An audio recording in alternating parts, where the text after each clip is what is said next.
이번 챕터에서는 앞에서 다룬 교육의 수레바퀴를 기반으로 교육이 어떻게 이루어지며 깨달음으로 이어지는지 살펴볼 것입니다. 오늘은 배움의 전제 조건과 교육적 관계의 형성이 어떻게 이루어지는지 알아봅시다.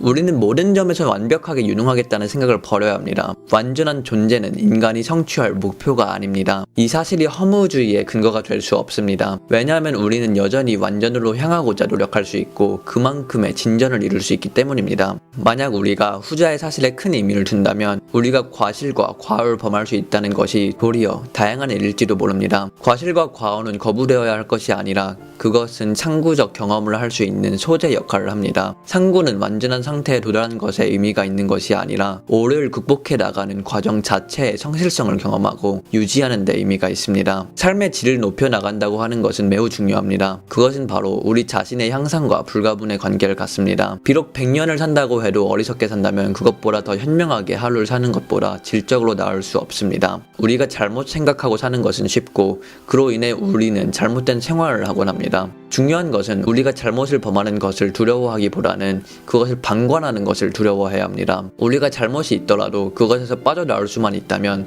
세상은 달이 구름에서 나오듯이 더욱 환하고 진실하게 보일 것입니다. 이 때문에 우리는 상구라는 특별한 삶을 결코 중단할 수 없습니다. 우리가 상구를 할 때 항상 불안한 유혹에 사로잡히는 것은 우리가 추구하는 길이 진정 옳은 것인가를 어떻게 판정할 것인가 하는 부분입니다. 처음부터 어느 곳으로 간다는 종착점이 예정되어 있다면 그것을 탐구한다는 말이 모순에 빠집니다.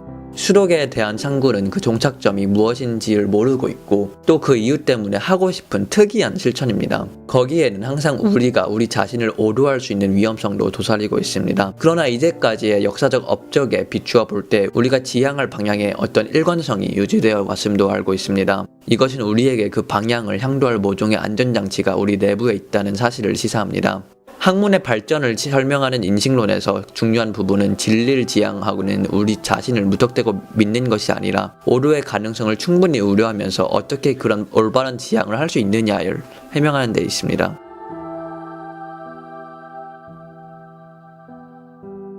우리는 세계에 관해서 전적으로 무지한 상태에 있는 것은 아닙니다. 항상 얼마만큼 그것에 관하여서 알고 살아갑니다. 또한 그로부터 나오는 모든 단정은 우리가 그것을 진정 사실로서 믿고 있다는 점에 있어서 진실임이 틀림없습니다. 우리가 세계에 관해서 이해하고 그 지식을 평가하는 데 동원할 수 있는 최선의 기준은 우리 각자가 가진 현재의 품위입니다. 세계는 현품에 맞게 동화되고 해석됩니다. 이것은 불확실하고 예측할 수 없는 이례적인 상황에서도 명백함, 평범함, 익숙함, 친밀함, 당연함, 납득할 만함의 기준으로 작용합니다. 이 때문에 우리는 흔히 깊게 따져볼 필요가 없이 지금의 상태에서 부담 없이 금방 이해할 수 있는 사실들만을 실제로서 인정하는 경향이 있습니다. 그 개인이 그가 가지는 지식을 진리라고 생각한다는 것 자체는 큰 잘못이 아닙니다. 각자가 스스로 틀렸다고 생각하는 신념체제를 어떻게 견지할 수 있을까요? 그것이 어느 정도나마 확실하다고 생각하기 때문에 그것을 믿고 또한 의존합니다.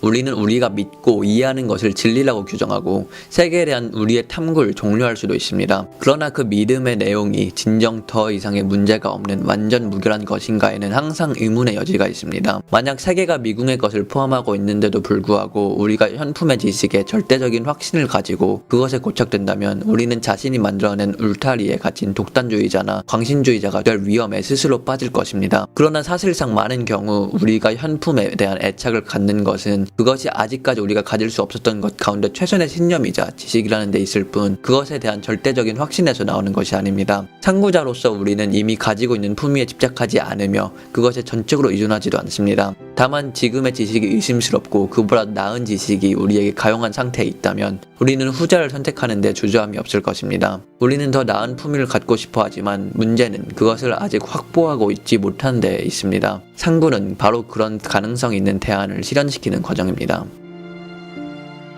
우리는 제한된 범위에서나마 상구라는 자기 형성의 자유와 책임을 망각해서는 안 됩니다. 과거의 우리가 현재의 우리가 아니듯이 현재의 우리가 미래의 우리라고 단정할 수 없습니다. 우리에게는 자신의 주도 아래 과거를 돌아보고 자신이 처한 현재의 위치를 파악하고 더 향상된 자신을 실현시키는 일이 남아있습니다. 인간성은 형성 과정에 있으며 영원성의 관념적 존재를 받아들이지 않습니다. 각 개인의 동일성은 끊임없이 변화하는 속성으로 구성되어 있습니다. 보통 우리가 인간성이라고 규정짓는 것은 규정하는 사람과 그 시대의 한계를 반영하고 있을 뿐입니다. 모든 사람을 실현태로서의 현품을 토대로 앞으로 실현될 수 있는 가능성을 속단하는 것은 잘못입니다. 이 세상에서 진정으로 독립적인 사람은 자신의 소양과 가능성을 스스로 닦아 나아갈 수 있는 사람입니다. 자신을 바꿀 줄 모르는 사람은 흐르지 않는 물처럼 부식하기 마련입니다. 상부의 탐조 등에 비추어 보면 인간성의 깊이가 얼마나 컴컴하고 먼 것인가를 짐작할 수 있습니다. 우리가 새로운 것을 찾기를 주저하고 현존의 밝음의 상태로서 바람직함을 규정하고 향유하는 것은 사실은 가치를 추구한다기보다는 바로 제자리에 갇혀있는 상태로 보아야 합니다. 그것은 현존 상태가 최고의 것이라는 환상 이상의 어떤 것도 말하고 있지 않습니다.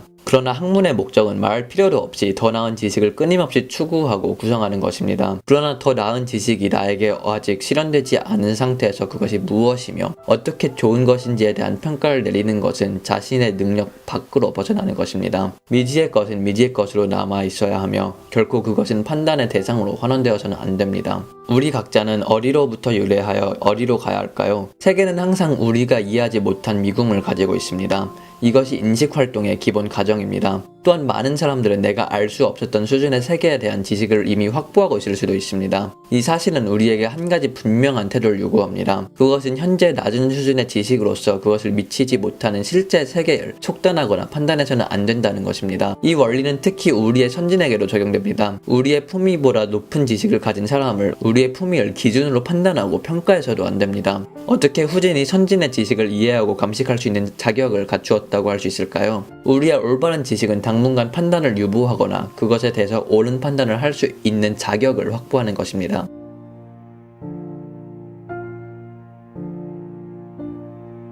만약 우리 앞에 우리가 가진 품위보다 더 높은 수준의 것이 있다면, 그리고 그 지식을 이미 습득한 선진이 있다면 우리는 탐구를 통해서만 그 내용이 무엇인지를 알 수 있습니다. 그것을 알려면 먼저 우리는 우리의 지식을 유치하고 저급한 것으로 간주해야 할 것이며 높은 것에 대한 응분의 소망과 존중심을 가져야 합니다. 자기 자신을 변화시키려는 노력이 없이 높은 수준의 지식을 동화시키는 것은 불가능합니다. 우리가 가진 지금의 미숙한 품위를 방어하거나 고수하는 것은 더 높은 품위를 판단하는 올바른 전략이 되지 못합니다. 오히려 지금의 품위가 갖는 독단의 요소를 식별할 수 있는 방식으로 자신을 개선하려고 노력해야 합니다. 높은 수준의 지식과 선진을 당당하게 이해하고 평가할 수 있으려면 먼저 우리가 그 품위에 도달하고자 노력해야만 합니다. 진리의 원천은 먼 곳에 있지 않고 우리들의 마음속에 있습니다. 그것을 체험하려면 우리가 스스로 바람직한 방향으로 변해야 합니다. 현존의 상태는 다른 대안적인 것이 없는 상황에서 잠정적으로 나에게 최고의 것이라는 사실 이상의 어떤 것도 말하고 있지 않습니다. 동적인 의미의 진리는 자신의 현품에 머무르지 않고 더 나은 품위로 옮겨가는 운동의 상태에서만 식별됩니다. 객관적인 현실과 나 가운데 변해야 할 부분은 우리 자신입니다. 그러자면 우리는 먼저 객체와의 상호작용을 통하여 현품이 갖는 한계를 인정하고 자각해야 합니다. 새로운 상황에서 해결되어야 할 야심적인 문제를 찾고 다음에 자신을 쇄신하며 그것을 해소하는 새로운 지식을 얻고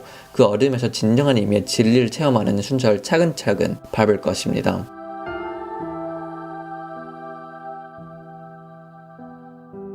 인류 역사가 시작된 이래 무수한 사람들이 인간이 가야 할 길을 모색해왔습니다. 이 때문에 누구로 간 길이 없는 처음 가는 길이란 거의 예외적인 것입니다. 어떤 대상이나 주제를 탐구하든 간에 그것에 대해서 먼저 탐구를 시작하고 더 나은 지식을 확보한 선진이 있을 것입니다. 그러나 타인이 아는 것이 곧바로 나의 것이 되는 것은 아닙니다. 그것이 진정 바람직한 지식이라면 그것이 나에 의하여 다시 확인되어야 합니다. 그 타인의 것이 나의 것으로 확보되지 않는 한 그것은 나에게 확실한 것이 될 수 없습니다. 교육에서 상구는 많은 경우 이미 선진이 얻어낸 높은 수준의 지식을 나를 통하여 재확인하는 절차를 밟습니다. 우리에게 요망되는 것은 그런 결과를 모방하는 것이 아니라 그것을 생산하고 얻어내는 과정을 재생시키는 것입니다. 이 점에서 상구는 우리에게 있어서 항상 새롭고 창조적인 활동이라고 할 수 있습니다. 어떤 영역이든 간에 내가 중간에 위치해 있다면 나는 반쯤 후진이고 또한 반쯤 선진인 셈입니다. 그러니까 나에게 선진의 수가 적다는 말은 할 수 없습니다. 다만 그들을 식별하고 나의 상구를 위한 안내자로 유인하고 확보하는 일이 어려울 뿐입니다. 먼저 어떻게 선진을 식별할까요? 품위는 세속적인 지위와는 달리 선진들이 겉으로 식별하기가 쉽지 않습니다. 설사 곁에 선진이 있다고 하더라도 그들의 품위는 상구자가 정당하게 해석할 수 있는 범위 밖에 있다는 애로가 있습니다. 그러나 선진 찾는 일을 포기해서는 안 됩니다. 우리는 그의 품위를 이해할 수는 없다고 하더라도 상대가 선진이라는 판단을 내릴 수 있는 간접적인 단서는 어디서나 발견할 수 있습니다. 소재 영역에서 널리 명성을 가진 사람, 공적인 자격심사와 풍평을 획득한 사람, 벌출한 제자를 배출한 사람들은 일단 선진의 대열에 듭니다. 또한 그들은 내가 풀지 못하는 문제를 쉽게 풀고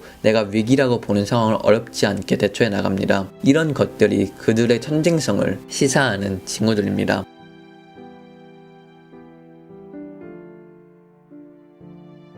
그러나 징후에 의한 선진의 식별과 그 선진성을 우리가 체험으로 직접 증거하는 것 간에는 큰 차이가 있습니다. 그것은 엄밀히 말해 1차 확인에 불과할 뿐 나의 확인을 거친 것은 아닙니다. 선진의 지식 수준이 얼마나 높든 간에 그것은 그가 오랜 상구를 통해서 얻어낸 지식일 것입니다. 그것은 상구자인 나에게 그 수준의 차이만큼이나 교육의 공간과 소재로 남아있다고 보아야 합니다. 따라서 선진과 나와의 품위의 차이는 그 공간만큼 내가 수행하고 보충해야 할 상구활동 으로 전환되어야 합니다. 만약 타인의 지식이 나의 것보다 5단계 더 높은 품위의 것이라면 그것을 이해함에 있어서 나는 5단계 상구를 더 수행해야만 합니다. 한편으로 지금 내가 가진 지식을 의심하고 해체하고 그보다 더 나은 것을 구성함으로써 나는 그 마지막 단계에서 선진의 품위를 비로소 2차적으로 확인할 수 있습니다. 우리가 가야 할 진로는 이미 선취한 지식으로 규정될 수 없습니다. 그것으로 향하는 길의 관문은 우리의 현존하는 사고의 편협성을 버리거나 깰 때 비로소 열립니다. 자신이 약간 귀가 먼 것을 아는 사람은 그것을 알지 못하는 사람보다 훨씬 많은 것을 듣습니다. 전자는 되물으며 후자는 물을 줄 모르기 때문입니다. 마찬가지로 자신에게 오류가 있고 타인에게 정답이 있다고 생각할 때 우리는 항상 그로부터 배울 수 있는 여지를 발견합니다. 탐구자의 덕목은 과오를 저지르지 않으려는 신중함에 있는 것이 아니라 과오를 발견하고 제거하려는 지적 정직성과 과단성에 있습니다. 우리의 주관에는 이전처럼 절대적 확신이 있다기보다는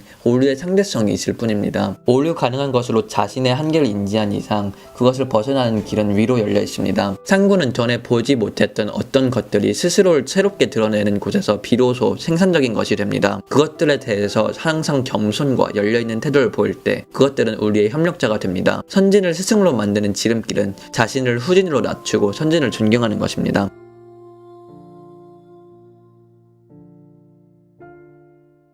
처음 가는 길은 드뭅니다. 따라서 상고자는 항상 그 앞에 나타난 선진을 몰라보지 않을까 걱정해야 합니다. 이미 학문계에는 자신보다 앞서간 선진들이 있고 그들이 남기고 간 흔적이 있을 것입니다. 이것들이 미지의 영역을 탐구하는 상구의 중요한 자료나 길잡이가 될 수 있습니다. 상구에는 외부의 도움이 없이 이루어지는 1차 상구와 이미 앞서간 선진의 지도를 받는 2차 상구가 있습니다. 이 가운데 후자는 전자에 비해서 불필요한 시행착오를 줄인다는 이점이 있습니다. 상고자는 그의 미품을 이미 과품으로 확보하고 있는 선진을 찾아 그에게 청교, 즉 하와를 요청함으로써 그가 경험한 시행착오를 줄일 수 있습니다. 우리 주변에는 자신이 획득한 상위 품위를 후진에게 공유하고자 하는 많은 선진들이 있습니다. 그들은 즐거이 우리의 청교에 응할 것입니다. 옳은 스승을 만나 도를 구하는 것이 중요합니다. 그러나 모든 선진이 자동적으로 나의 스승이 되고자 하는 것은 아닙니다. 상구자가 그들을 스승으로 유도하는 노력이 필요합니다. 스승을 얻는 최선의 방법은 바로 선진들에게 제자가 취할 태도를 견지하는 것입니다.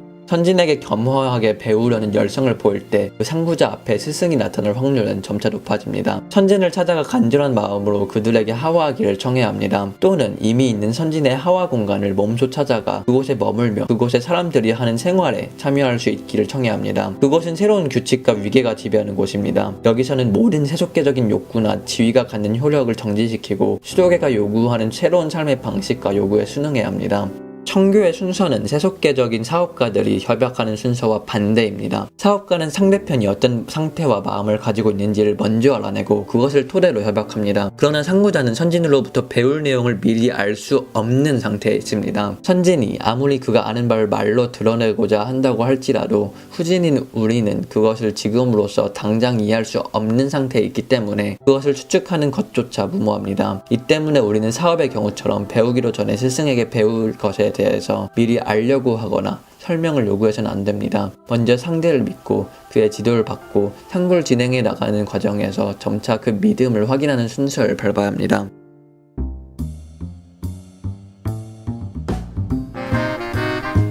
다음 영상에서는 이제 성교했잖아요. 이제 드디어 교육이 시작됐잖아요. 그래서 이제 그러면 배움의 과정에서 어떠한 마음가짐을 가져야 되는가 그 얘기를 나눌 것입니다. 다음 영상에서 봬요.